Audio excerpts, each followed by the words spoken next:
eu percebi aqui que, claro, tem muitos alemães, mas tem muita gente falando de alemão, mas estão falando de mim. Mas essa é uma ótima história, porque ela se chama Uma Questão de Interpretação. E ela fala muito isso da dificuldade da gente se entender, e também de como cada um entende do jeito que ela pode entender. Né? Ela entende com o celeiro de cultura que ela tem na cabeça, com o mundo que ela foi criada, com o contexto que ela foi criada. Então as pessoas entendem a mesma coisa que alguém diz de maneira diferente. Então, como eu acho que eu posso contar alguma história aqui que um gosta, outro não gosta, o outro se irrita, o outro se alegra, essa história é ótima para começar. Então eu fiz essa história e um rei ganhou uma possessão de terras muito grande e foi conhecer essa possessão de terras. Era realmente um lugar maravilhoso. E o rei então foi passear nesse lugar para conhecer o que ele tinha. E era um lugar fantástico, um lugar maravilhoso, como esse aqui. E ele foi andando por esse lugar, e ele chegou num monastério e ele achou a coisa mais maravilhosa daquele lugar. Era cercado de uma vegetação exuberante, de uma natureza maravilhosa, de uns lagos fantásticos, umas montanhas verdejantes. Aqui eu vou fazer minha morada de verão. E está decidido. E então as pessoas daquele lugar saem pensando, senhor rei, não é uma coisa boa para você fazer assim, de baixo para um. E nesse monastério moram os monges que estão aqui há muitos anos. E muitos jovens vêm aqui, se tornam monges e vão ficando nesse lugar. Se eu chegar assim, tomar esse monastério, não é uma coisa boa. Mas o rei queria, porque ele era rei, portanto ele tudo podia. E ele foi então conversar com os monges. E perguntou para os monges, o que vocês produzem aqui? A gente produz pensamento. A gente pensa o tempo todo. A gente reflete sobre o mundo, sobre as coisas do mundo. Então o rei propôs um debate. Ele disse, tá bem, você sabe que eu quero esse lugar para minha morada de verão.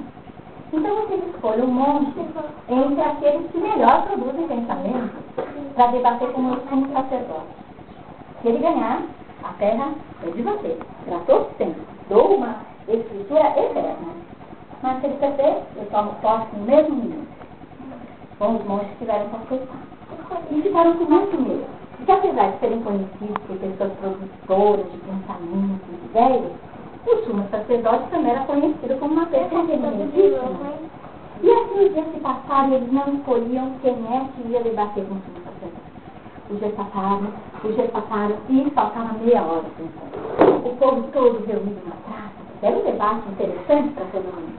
E eles não decidiram que eles resolveram. Ninguém vai enfrentar o sumo sacerdote porque nós estamos com medo.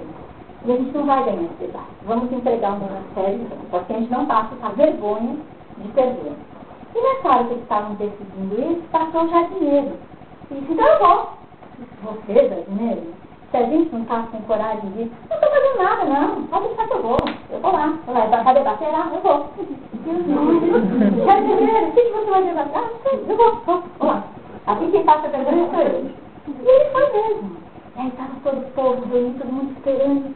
Bom, o sumo sacerdote procurou o rei e disse, eu vou ganhar esse debate sem dizer uma única palavra. Só para olhar para mim, porque os pequenos gestos que eu vou fazer, você vai ver que eu sei tudo.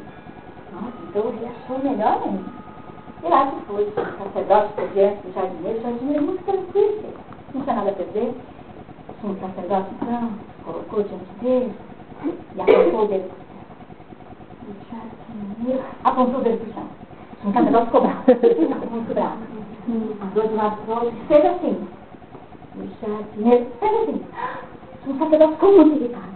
Andou de um lado para o outro, tirou do bolso uma laranja. O jardineiro tirou um pão. O sumo sacerdote deitou. Perdi o debate. E ninguém entendeu nada. Todo mundo partiu, foram para casa. Bom, o sacerdote foi pedir perdão para o rei. Perdão, senhor rei, eu prometi que eu ia ganhar o debate, mas o homem sabe tudo sobre o mundo. Eu nunca vi a sabedoria da terra. E ele, pelo amor de Deus, se fosse, eles conversaram. O sacerdote disse, bom, eu comecei querendo acabar com qualquer argumento dele. Então fui logo dizendo, nada do que você me disser é mais poderoso que Deus. Mas ele rapidamente me disse, mas Deus nos colocou aqui. Eu fiquei desconcertado, senhor rei. Ele disse, nós estamos sozinhos, somos muito só. Mas ele disse, imagine, podemos ser companheiros. Bom, eu fiquei desconcertada, então mostrei uma laranja, dizendo para ele, mas a natureza consegue ser mais forte ainda que a gente. Ele me mostrou pão, dizendo, mas o homem transforma a natureza. Eu perdi o debate. Aí os monges também queriam saber, já dizeram que foi isso você conversou. Olha, não sei, o cara chegou dizendo, vai chover, vai chover. Mas que bom!